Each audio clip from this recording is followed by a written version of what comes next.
நகைச்சுவை நடிகர் கொட்டாச்சி பல வருடங்களுக்கு முன்னாடி நடிகர் கமலஹாசன் அவருக்கு அனுப்பிய கடிதத்தை தன்னுடைய இன்ஸ்டாகிராம் பக்கத்தில் ரொம்பவே நெகிழ்ச்சியாக பதிவிட்டிருக்காரு.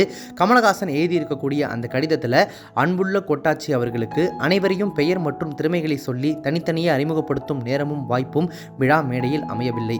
அதை செய்யும் களமாக படப்பிடிப்பு களம் அமையும் என உறுதி கூறுகிறேன். விழாவிற்கும் வந்து மேடையை அழகுபடுத்தியதற்கு நன்றி அப்படின்னு சொல்லி அதில் குறிப்பிட்டிருக்காரு.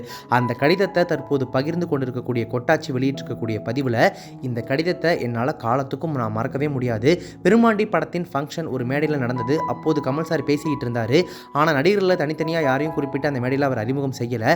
ஆனால் நாங்கள் அனைவருமே மேடையில் அமர்ந்திருந்தோம். இரவு ஃபங்க்ஷன் முடிந்தவுடன் மறுநாள் என்னுடைய வீட்டுக்கு வந்த முதல் கடிதம் இதுதான்.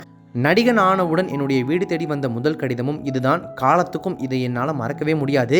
என்னுடைய நினைவுகளை உங்ககிட்ட பகிர்ந்துக்கிறதுல மகிழ்ச்சி, சகோதரன் கொட்டாச்சி அப்படின்னு சொல்லி கமல்ஹாசன் அவர்கள் தனக்கு எழுதின அந்த முதல் கடிதத்தை தன்னுடைய சோஷியல் மீடியா பக்கத்தில் ஷேர் பண்ணி நெகிழ்ச்சியாக இந்த விஷயங்களை பதிவிட்டிருக்காரு நடிகர் கொட்டாச்சி.